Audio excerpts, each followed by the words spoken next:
All right, greetings. Welcome back to Blackbird News, where everything is connected. How y'all doing? Good to see you. The Rockfin thing has been resolved, so we are live on Rockfin. What's up, people of Rockfin? How are you? Thanks for hanging out on Rockfin. Sorry about yesterday. It was really a bummer when a bunch, of course, that's how it works out. When a bunch of people show up in the chats early, ready to watch the show, we have some technical glitch, which almost never happens, but on Rockfin for that matter. Anyways, we're live on YouTube. Rockfin, call in. How are you? Good to see you. Welcome. An announcement for tomorrow. I think I might be doing the show at 10 a.m. Pacific Daylight Time tomorrow, so 2 hours earlier tomorrow.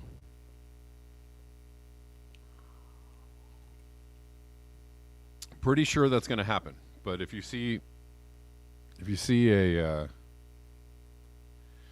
post to the contrary or a post for the regular time, then it's just the regular time. But I think I'm going to do 10 a.m. tomorrow. I'm actually contemplating a time change anyways. I might go for 10 a.m. as a regular time, but I'm not sure yet. But I'll keep you guys posted.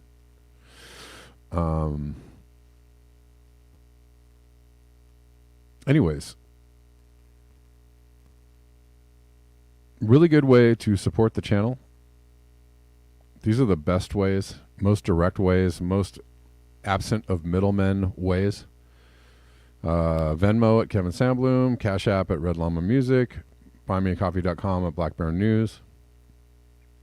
I do also appreciate the super chats and the Rockfin tips, but those take a more circuitous route to get to me and involve, bigger cuts and or more difficulty getting those tips from you. Just letting you know. By the way, no shade to Rockfin at all. I really dig Rockfin a lot. Rockfin's free speech channel. Never censor me. I can say anything I want on Rockfin. I love the platform, and I like that. I have never have, besides yesterday's technical glitch, I usually never have an issue getting onto Rockfin, and I also get to say whatever I want on Rockfin, and it's kind of always there. Colin is also very good for not censoring me, so thank you, Colin, as well. Colin now owned by Rumble, if y'all didn't know. My PayPal, I will give you the email address of my PayPal, okay? I think you need that.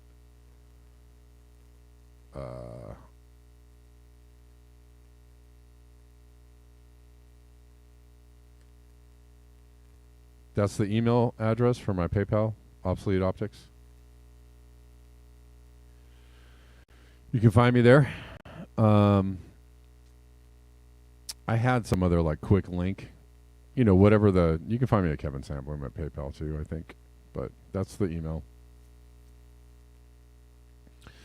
All right, but anyways, thank you all to all that support the channel. I really appreciate you, and there's a lot of you, and you can also hit me at Patreon.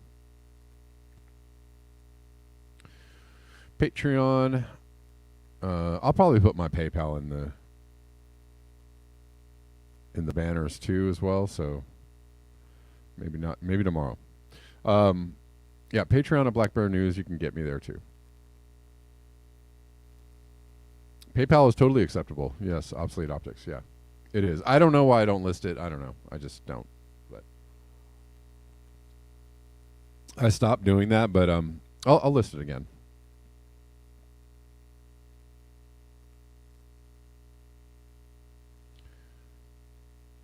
All right.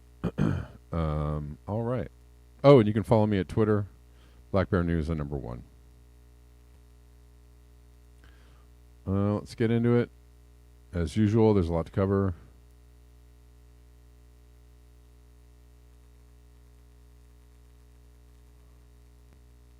We'll start.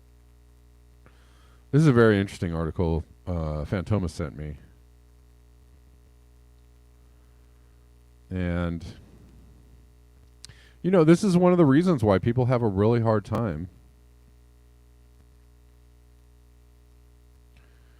you know, believing the climate change narrative is real. You know, this is why I have, or am able to have some understanding around that.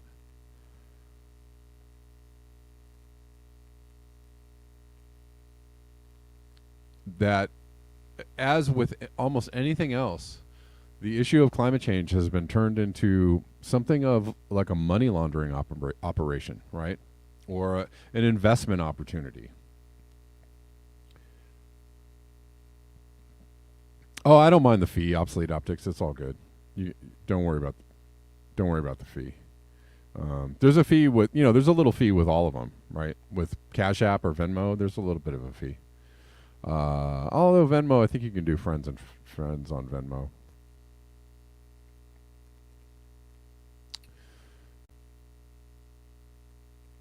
You know, when they see, you know, what is this? When you see, oh, is somebody trying to call me? That's interesting. Okay. When you see things being done in the name of climate change, it makes people go, "What is this? What are they doing? What's going on? Why is this happening?" There's a fee. There's a little bit of a fee with Cash App, Obsolete Optics. It's like just a small, whatever it is. You know, it's like they all have this small fee.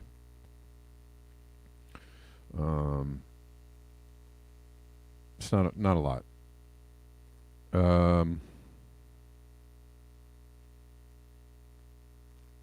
Anyways, let's look at this article. Rich nations say they're spending billions to fight climate change. Some money is going to strange places. Right? And this is what makes people think like, oh, this is just a thing and it's just money and we're just, you know, they're just funding these projects.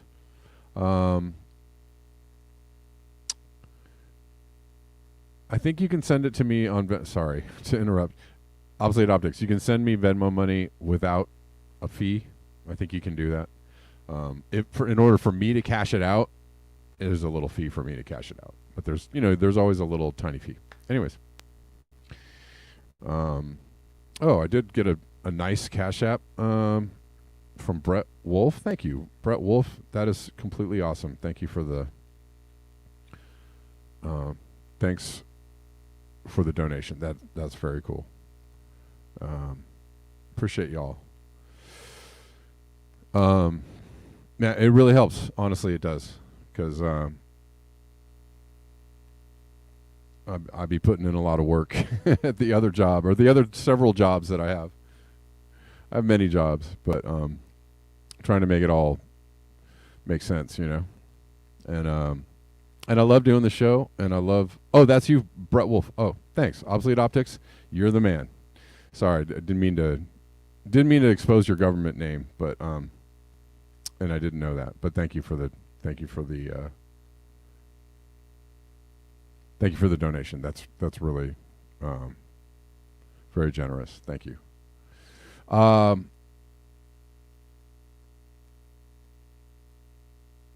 Wealthy countries have pledged $100 billion a year to help reduce the effects of global warming. But Reuters found large sums going to projects including a coal plant, a hotel, and chocolate shops. What? What does that have to do? What does that a coal plant have to do with global warming? Italy helped retail open chocolate and gelato stores across Asia. The United States offered a loan for a coastal hotel expansion in Haiti. Haiti. Belgium backed the film La Tierra Roja, the Red Earth, I guess, a love story set in the Argentine rainforest. And Japan is financing a new coal plant in Bangladesh. And an airport expansion in Egypt. These don't sound like they have anything to do with climate change.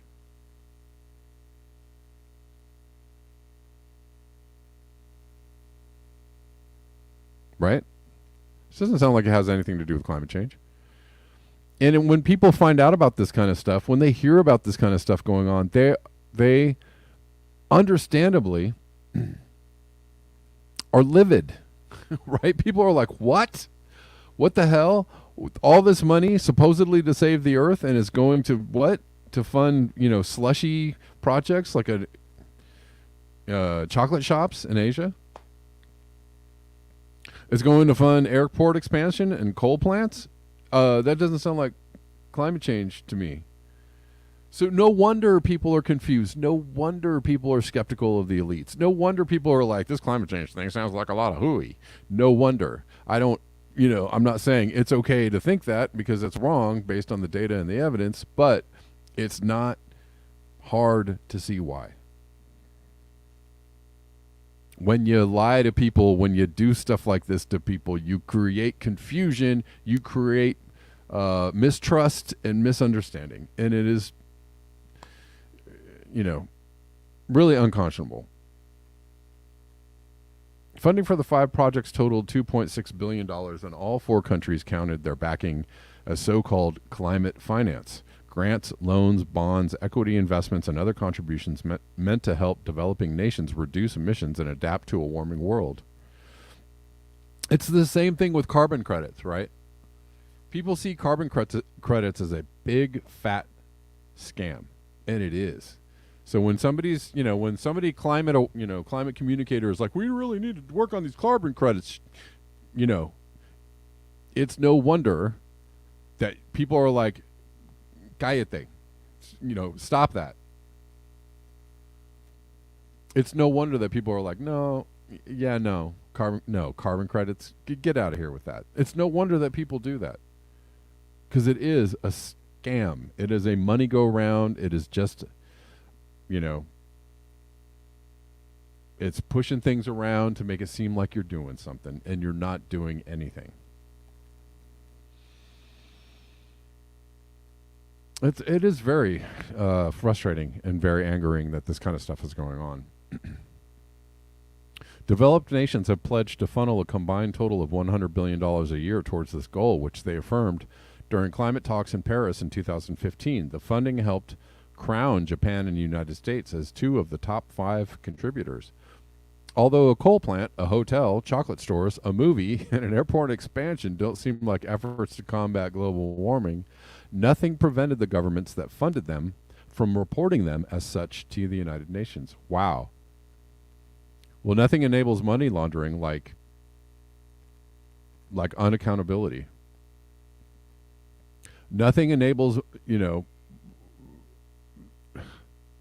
wasting these funds on nonsensical things, like nobody being in charge and nobody actually like being in control of this.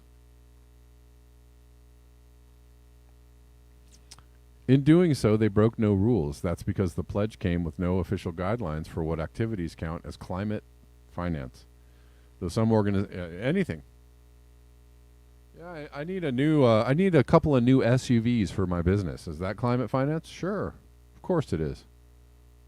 These new SUVs are more fuel efficient, and they have a little green thing on the side that says eco or something, right?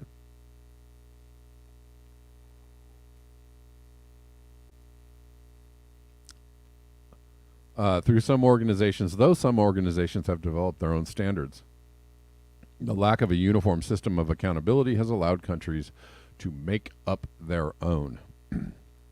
The UN Climate Change Secretariat told Reuters it is up to the countries themselves to decide whether to impose uniform standards. Developed nations have resisted doing so.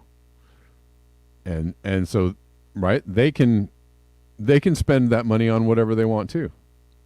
This is just this is this is wild, and this is what they say. This is the wild, wild west of finance," said Mark Joven, Philippines Department of Finance Undersecretary, who represents the country at UN climate talks. Essentially, whatever they call climate finance is climate finance.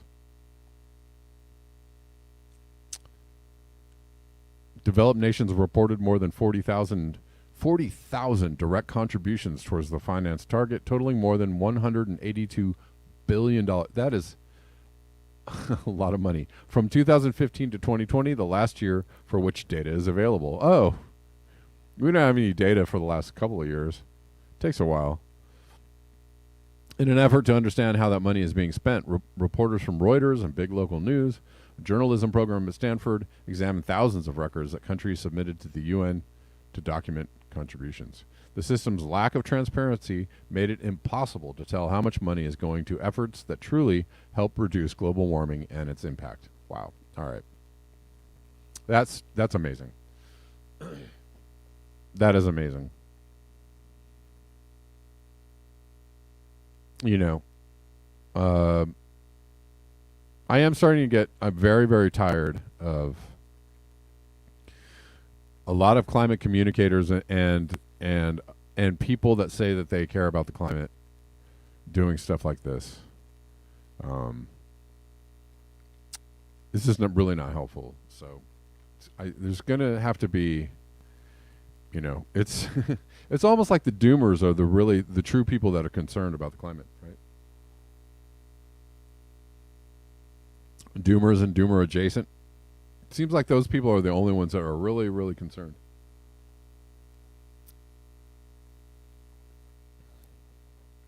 The regular people. Hey, well, let's take this call from William. We got William on the line. Give me a second, William. Hey, for a while. So the question is, can we get sound? We're almost there. Hey, William, you there? Hey, Kevin, can you hear me? Very low. Try again.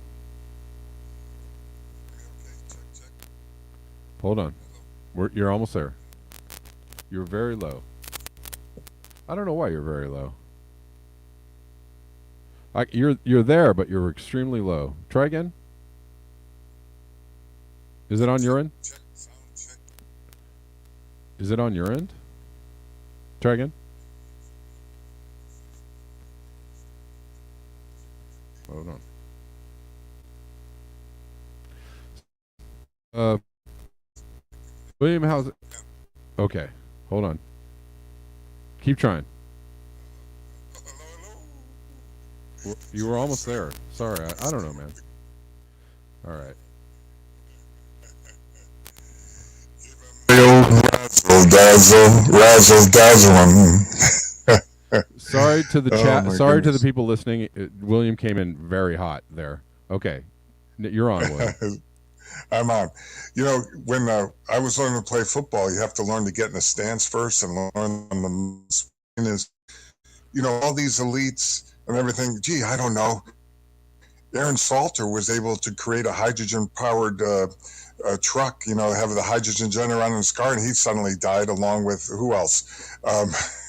What I mean is, how about they start doing things that really prove to us that they want to create the technology on a mass marketing scale that would actually create a solution, potential solution, right? Instead, we had these independent inventors like Aaron Salter who gets gunned down, or who's the other fellow, Kevin? We talked about him, who had the water car and he got killed, said he was poisoned, and then I can't remember having a senior moment here. Then his car gets stolen out of his garage. Or I don't know.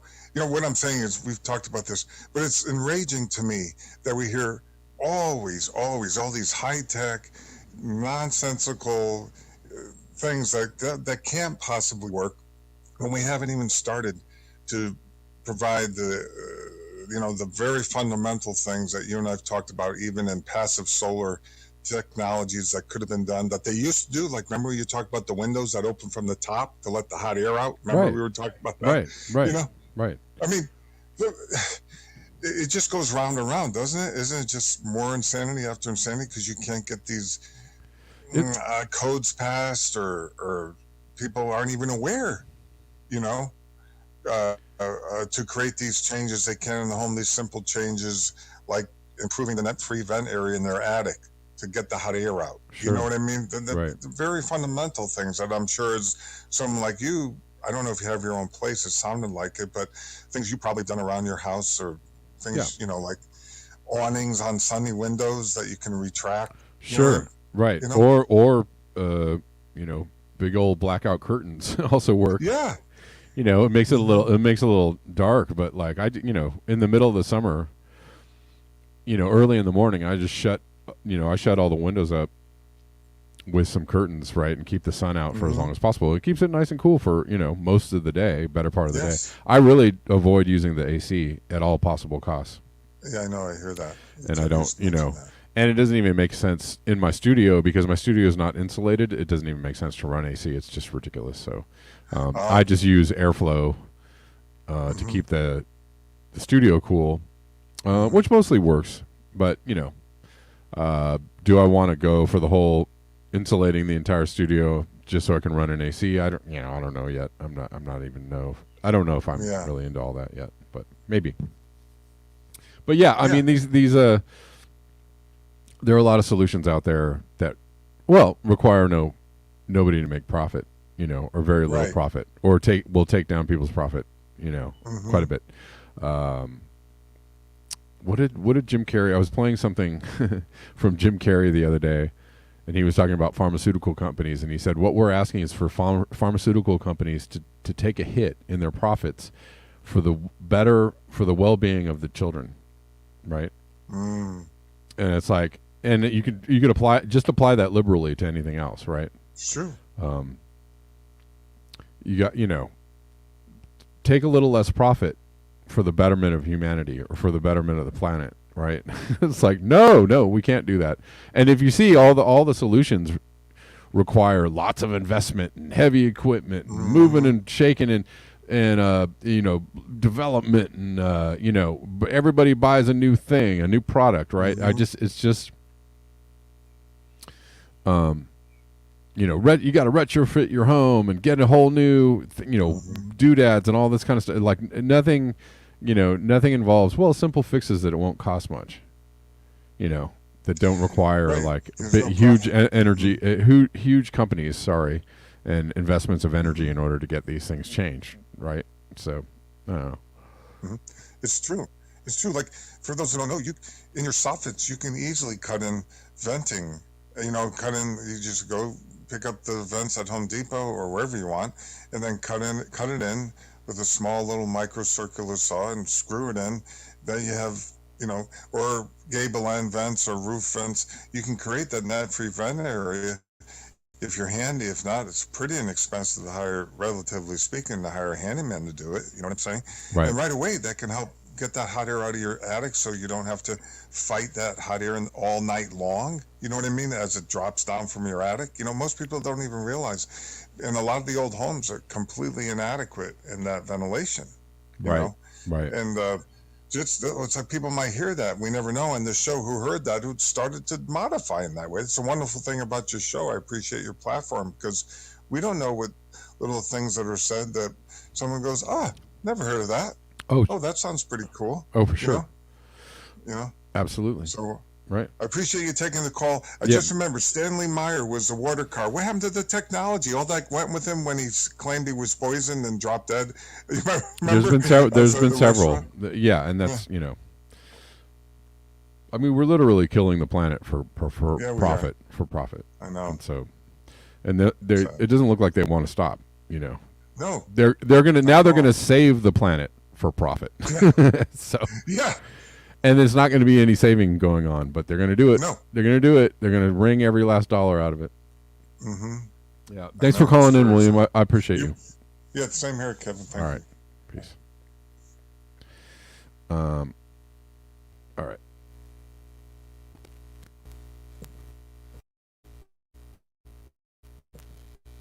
I promise, guys, I'm gonna go. I don't know what my issue is with getting a new cord, but I'm gonna go get a new cord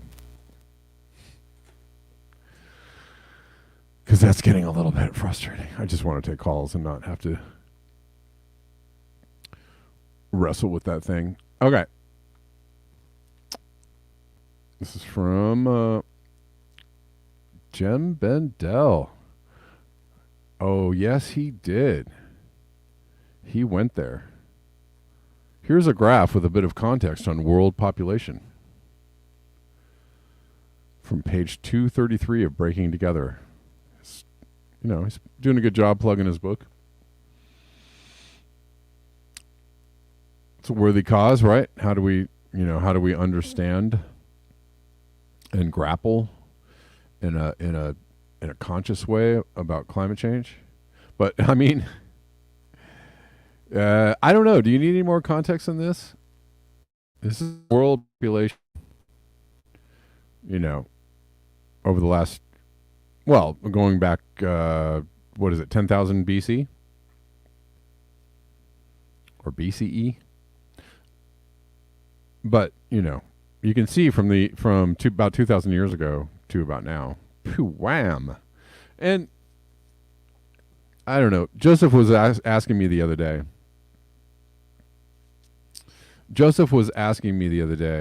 How would I explain things to a Jimmy Dore or Kim Iverson if I could get on their show and talk about climate change with them, or anybody else who might be skeptical of climate change, but or even overpopulation for that matter. But anyways, not even dealing with overpopulation, but there's something. Climate change is the idea that human beings are affecting the planet, right? Basically, in a very distilled way. The idea that human beings are changing the climate of the planet. That's the basic idea of climate change, right? Which a lot of people are, skeptical. What? We're not doing that. No way. But if you look at any graph of population, CO2, temperatures, right? And temperatures are the lowest thing, the last thing to really do a big hockey stick spike, right? But if you look at a graph of CO2, hockey stick. Population, hockey stick, right? And then what about graphs of, say,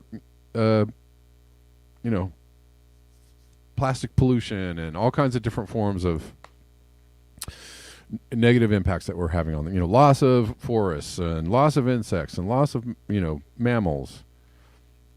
The same hockey stick kind of thing would be represented in each graph, and it would all look the same. and I would present all these graphs together and go, you guys can't connect all of this? Like, you absolutely insist that none of these things have anything to do with each other because they all seem to be going in the same direction. And it doesn't take a lot of brain power. It doesn't take a lot of rubbing together of the two brain cells to go, oh, maybe there's a connection. It just really doesn't. For people that are so adept, so adroit at finding connections and all these things, all these other things that are going on, and they're doing good work doing that. For people who are so good at getting paid a lot of money to show people all the connections, when you get to climate change, you're just like, where's the connection? I don't see it. And you got to be some kind of intentionally unconscious to do that. And I don't,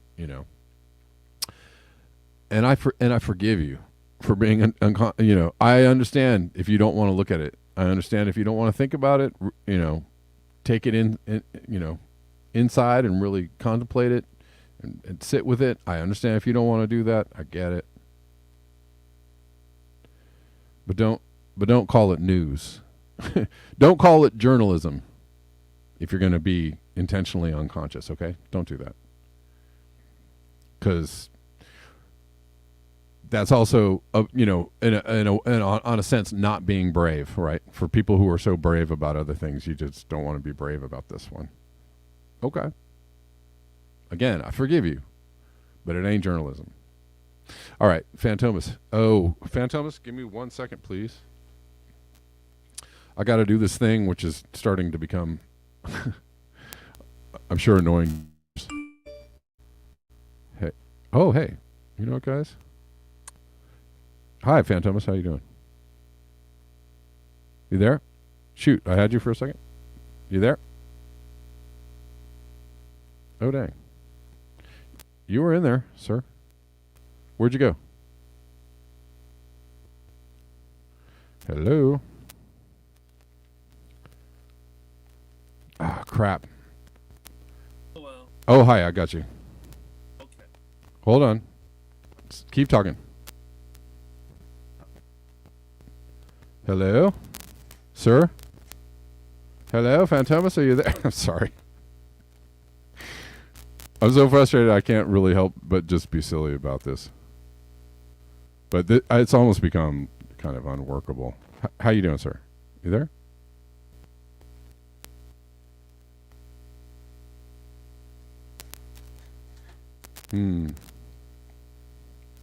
Oh, darn. Trying it again, Phantomus. How you doing? Are we back? Okay, you were there. Keep talking, because I got to get you in the right position.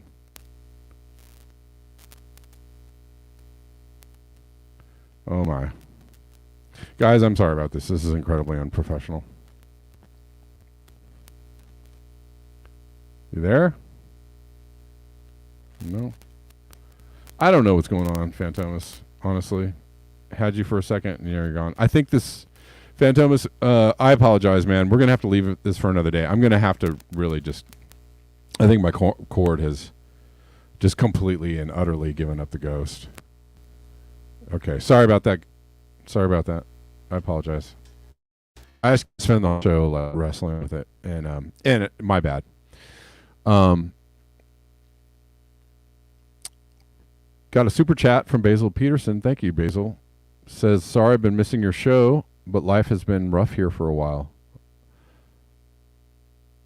I'm sorry to hear that, man. You all good? Everybody good?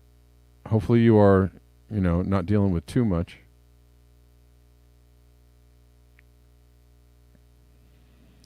But I think, I don't know, I feel like it's a common thing right now that people are really, there's a lot of people dealing with a lot of stuff.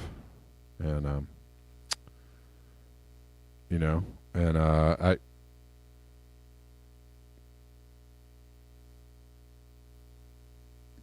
I empathize and I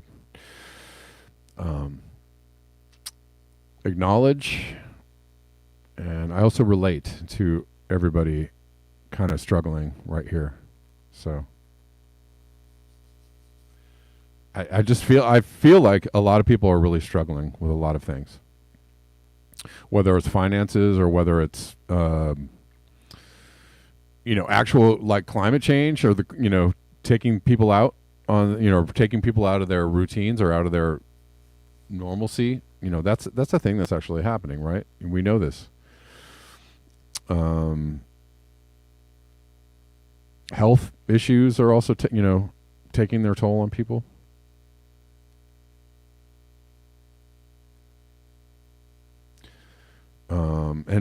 And I think the speed with which things are changing are really affecting people in a negative way. And so if anybody's, going through it, just hang on. There's a lot of people feeling the same way, and there's community out there. There's people to talk to. And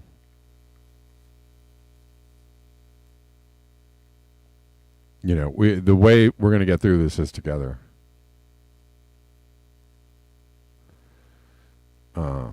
Oops.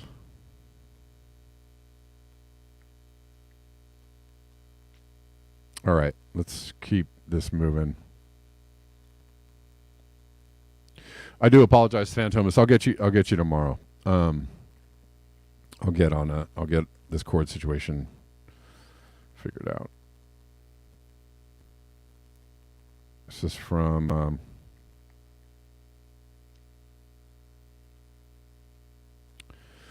Steve Austin. This is what so few want to hear. Any imperfect solution to our current civilization-threatening predicament must include dialing down our energy consumption rather than coming up with high-tech visions that keep accelerating it. And this is, this is a common conversation on this channel and among other people. People are starting to realize the degrowth is the way. This is the way. The degrowth, low energy lifestyle, energy consumption, not low energy as far as like your own personal energy, but low energy consumption, doing what you can to live off of the land or closer to nature. I warned against the green energy boom. It sparked debate. Challengers raised points that merit responses. Mine lead to one answer: degrowth. That's a really great picture, by the way. In a recent essay, I argued that replacing a 150-year-old fossil fuel system with a shiny electrical one in just 25 years to address climate chaos would come with monstrous ecological costs. I also said that it won't get the job done, given that climate change is just one symptom of a greater crisis: the excessive consumption of resources on a finite planet. You had to read deep into the essay to arrive at what I propose we must do instead of embracing clean tech as the blessed savior. So let me put it straight here at the top before I elaborate later. Any imperfect solution to our current civilization-threatening predicament must include dialing down our energy consumption rather than coming up with high-tech visions that keep accelerating it. And that means reasserting human control over the technosphere, now fragmenting us and imposing real limits on the algorithmic conquest of our thinking. Wow. Reasserting human control over the technosphere, now fragmenting us and imposing real limits on the algorithmic conquest of our thinking. Jesus, that's a great sentence. That is a great sentence. In my article, I summarized the work of geologists, journalists, physicists, and energy experts, including Simon Michaud, Siddharth Kara, Vaclav Smil, Guillaume Pitron, Alice Friedman, Nate Hoggins, and Tom Murphy, who have done the critical math. The ecologist William Rees, the physicist Antonio Turiel, and oil analyst Art Berman also have all made important contributions to this conversation. Their calculations, which respect biophysical realities and limits, show that humans will have to mine more metals and minerals over the next 30 years than have been dug up over the last 70,000 years to build a renewable transition. This is one, again, this points to this investment culture around climate change, this WEF Klaus Schwabian response, this Bill Gatesian response to climate change, which is let's line up all these, it's all a corporate response for one thing, which is, first line item that needs to be canceled, insisting that it has to be corporations doing the good things, corporations being the leaders in technological advancements so we can fight climate. No, they are the reason for climate change. They are the reason for climate change. It doesn't get any simpler than that. It doesn't have to be overcomplicated. And so therefore, if you want to do something about climate change, you have to do something about these entities that make climate change happen. Right? The drivers of climate change, the drivers of destruction, the drivers of pollution, the drivers of inequality, the drivers of, all kinds of things, right? The drivers of, oh, was there slave labor in that? Oh, we didn't know. Was there child labor in that? Oh, whoopsie. These are the drivers of all of that stuff.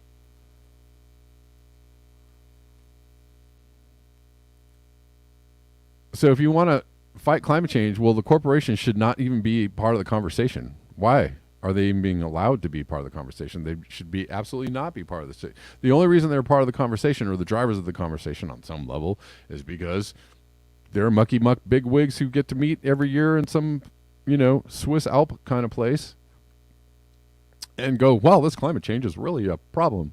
Let's get some more investment in here and some green funding and do horrible, terrible things with it to the planet. And, nobody will notice 30 years later. They can just go, they can all go, oopsie.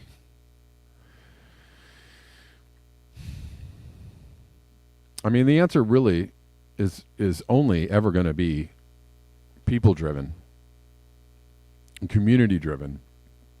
And the answer can only be realized in any way, shape, or form if the corporations are driven out of existence somehow, some way. Driven out of the existence, driven out of the conversation, driven out, period.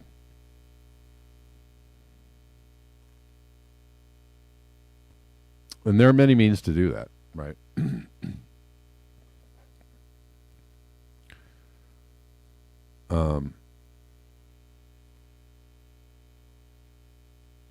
As a consequence, the global economy doesn't have the metals, rare earth minerals, energy, time, or money to make this transition, and we must consider other actions such as radical reductions in energy demand and material consumption. The French journalist Guillaume Pitron summed up the dilemma cogently in his insightful 2018 book, The Rare Metals War. By seeking to break free from fossil fuels and turn an old order into a new world, we are in fact setting ourselves up for a new and more potent dependence. Since the 1970s, society's growing addiction to toxic rare earth minerals needed to make the magnets to run our electronic gadgetry, from driverless cars to guided missiles, has largely gone unnoticed in the media. Technological society and green tech is part of this self-augmenting machine. Oh, I forgot to include, it's the corporations that make all the weapons, too, and keep us at war.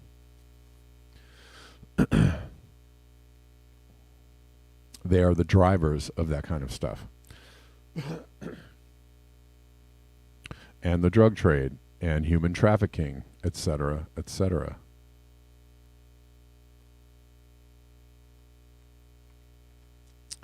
In fact, each digital gadget... Oh, sorry, let me go back. Technological society and green tech is part of this self-augmenting machine, now consumes rare earth minerals the way steam engines once inhaled tons of coal. In fact, each digital gadget, including battery-operated vehicles, stimulates even greater demand, proving once again Jevons paradox. Namely, whenever you make something more convenient and efficient, the energy savings will be lost due to greater demand and application. It's why building another lane on the freeway doesn't ease up traffic. It actually creates more traffic. If you really want less traffic, you actually have to take out lanes. You have to start taking out the lanes one by one.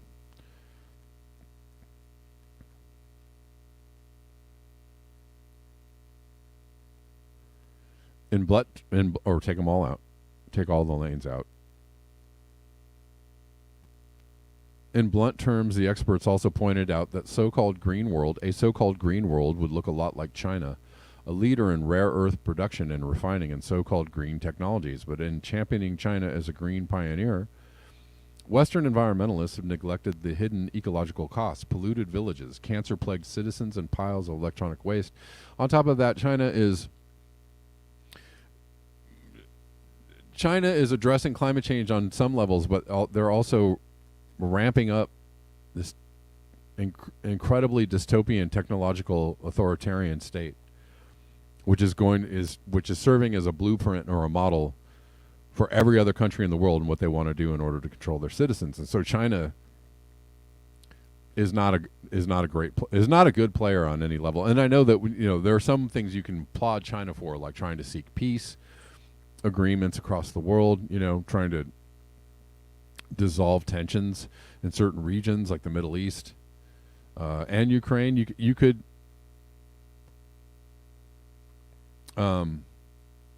you can applaud them for that kind of stuff, but the way that they're controlling their citizens, pretty much cancels out any kind of good things they're doing across the world. And they're also, I've also read stories about them doing pretty much what the IMF has done through history, which is, loan out money to developing countries to help with their infrastructure, and then now they're holding them hostage over those loans. Mining has not only ruined countless waterways, but contaminated nearly a fifth of that country's arable land with heavy metals. Meanwhile, people drive electric cars powered by coal-fired electricity, thinking they are making the world a greener place. Coal consumption has recently increased and powers 56% of China's energy. China is living proof that civilization can't electrify everything without mining the hell out of the earth and our oceans, because rare earth minerals are abundant, but only in minute ratios to the overall Earth's crust. They are ugly to extract. To create 1 ton of rare earth minerals requires leaving behind more than 2,000 tons of largely radioactive waste rock. My article didn't gloss over the irony expressed by many technical researchers. Rare earths are essential to the growth of clean energy and related technologies such as electric vehicles, yet rare earths themselves are environmentally hazardous. Readers greeted my article with a great deal of skepticism, doubt, angst, and denial. Surely, these experts I cited are paid stooges for the fossil fuel industry, noted one reader. They are not. How is it possible that there could be such a dark side to renewable energy? Asked electric car drivers. Can't we recycle our way out of this crisis? And so on. Others misread the piece entirely. The National Post columnist Terence Corcoran concluded that if mining of rare earth minerals for so-called clean technologies is just as destructive as fossil fuels, then maybe we should just close our eyes to depleted forests, degraded watersheds, collapsing biodiversity, and the climate crisis, and concentrate on meeting rising global consumption in any which way. Or as he put it, scrap both the anti-fossil and anti-renewable movement and get on with the business of improving the lives of humans. Like most of the world's politicians, Corcoran embraces a kind of economic narcissism that rejects any limits to human growth. That's because he doesn't want to debate or consider the complicated and imperfect solution I proposed: shrinking energy demand and downsizing the economy. Who, after all, wants to sacrifice for future generations when daily propaganda assures us that we can banish climate change with more growth, driverless vehicles, and relentless extraction? In an excellent article for TruthDig, the U.S. journalist Christopher Ketchum recently explained that the political aversion to scaling down and getting smaller. To win at the polls, says influential Democratic Party consultant Rui Teixeira, one must always remember that degrowth is probably the worst idea since communism. Oh, yeah. Well, and kudos to Guy McPherson for saying that this is a terrible idea politically. Like, it will, on a political stage, the idea of degrowth it won't work. It's not going to fly. Like, nobody's going to buy that message. And equating it with communism is exactly what's happening, right? It's exactly what's happening. Like, you see all the references to the WEF or Klaus Schwab or Bill Gates or Democrats or liberalism or climate change, action on climate change, like in so many circles, in so many alternative journalist circles, and so many right, libertarian or even some lefty circles, they call all of this stuff communism, which is, it's not. Not in that way, but it's not communism, but it could be communal action on a problem that affects us all if we chose to look at it that way. Anyways, it is a terrible idea politically, to people that have relished the idea of freedom, we can do whatever we want. That's or growth or abundance, or right. Even how many people have I talked to in my life who were super lefty, liberal, you know what I'm saying?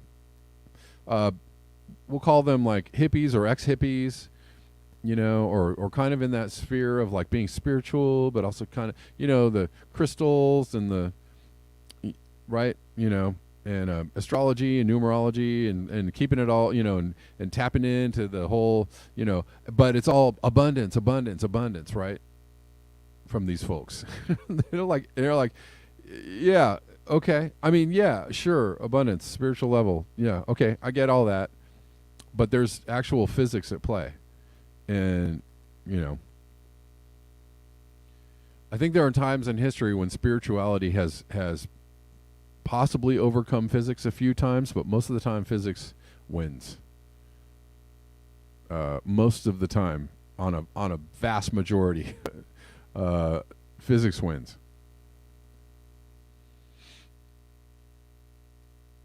And it's going to win this time too, unfortunately. But keep get your crystals going. Keep praying to Gaia and doing all that. Please keep doing that because we need anything, right? We need pretty much anything we can get our hands on.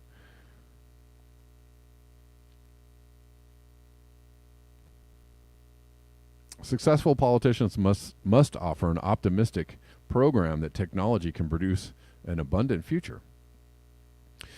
Exactly, right? It's green. Oh, it's jobs. That the transition to a green economy is really only possible in a high-growth context with expensive technological innovation and infrastructure development. Ketchum calls such thinking a zombie future. So let's continue this vital conversation by addressing a few key questions from readers on scale, recycling, and mining. And then we'll get into what the real solution is. 1. The scale issue. The first concerns scale and time. Many readers simply couldn't grasp why it is so difficult to transition from a global train pulled by a diesel engine to one run by rare earth batteries supported by new infrastructure composed of industrial solar farms and windmills, all dependent on complex digital technologies including AI. Many people still assume, for example, that ditching combustion engines for rare earth battery-powered cars will lower a great percentage of carbon emissions by 2050, but that's not the case. Passenger cars only account for 5% of global emissions. Rare earth battery-operated SUVs, if you can afford one, may animate the economy, but they won't decarbonize the world or protect biodiversity or civilize our grotesque cities. Meanwhile, the making of four materials, ammonia, plastics, steel, and concrete, account for a fifth of the world's energy spending and a quarter of its greenhouse gas emissions. Try building a windmill or solar farm without them. For years, the energy ecologist Vaclav Smil has patiently explained that decarbonization won't be easy or a short process because our civilization remains overwhelmingly dependent on fossil fuels. Everything from building construction to industrial agricultural relies on an extensive super system of fuel extraction, processing, distribution, storage, and conversion.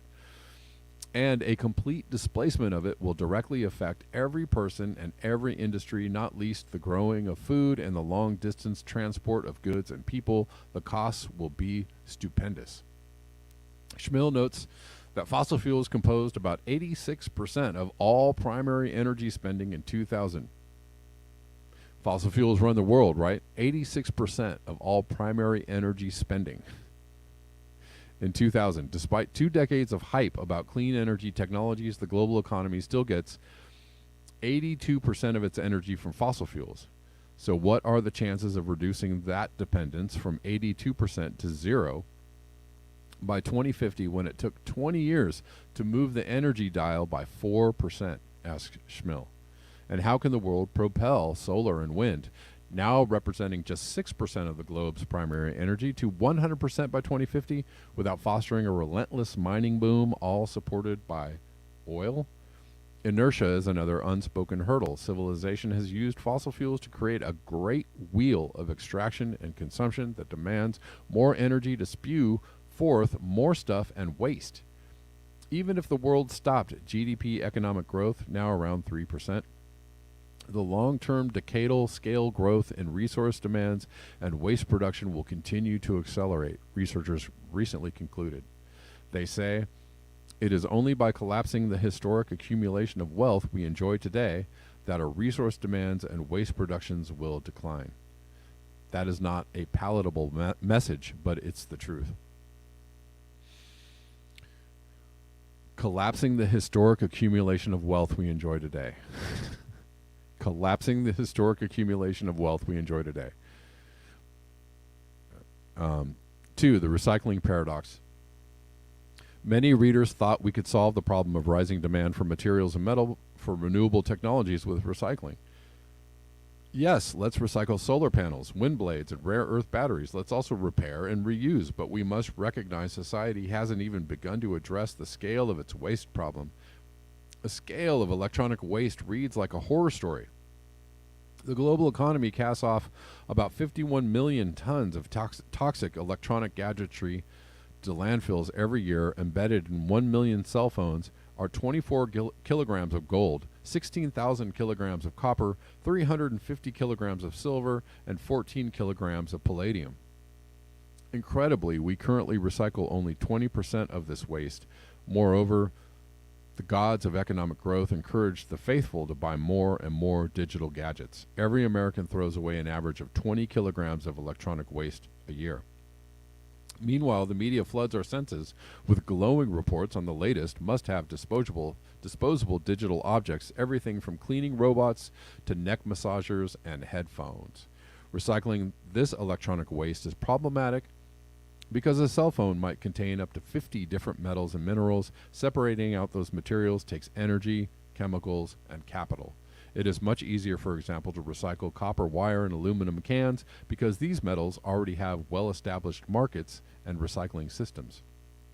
The International Energy Agency notes that electronic gadgets, including green energy technologies, contain new iron and copper alloys that bring superior functionalities but result in energy-intensive recycling pathways. Scale poses another wrinkle. The geologist Simon Michaud points out that the majority of infrastructure and technology units needed to phase out fossil fuels has yet to be manufactured. You can't recycle products that haven't been made yet, and building a system to phase out fossil fuels will require an unprecedented and horrendous amount of mining, period. 3. Mining versus the oil and gas industry. A few readers contended that mining doesn't have anywhere near the impact of oil and gas extraction, and that if mining for electric vehicles reduces extraction of fossil fuels, it will be a big net gain. Said one, I know oil extraction and mining aren't apples to apples, but also note the world extracted 4.2 billion tons of crude oil in 2021, or 1.6 times as much as the world's most mined metal, iron ore, and about 40,000 times more than all lithium extracted. Okay, let's look at the numbers in context. They clearly suggest that you can't separate the economy of mining for oil from mining for rare earth minerals. They are connected and part of the same industrial beast. Every year, the world mines and consumes 3.2 billion metric tons of metals, along with 4.2 billion tons of fossil fuels. Human economies use those metals and fuels to mine another 20 billion tons of trees, fish, and crops. As a species, we revel in extraction, but that's only a small part of the Earth destruction story. The mining industry moves and digs up billions of tons of earth and rock to reach economic deposits of ores, destroying watersheds and ecosystems. Mining then creates an enormous waste stream of acids, polluted water, and tailings. The volume of waste grows exponentially as ore grades diminish.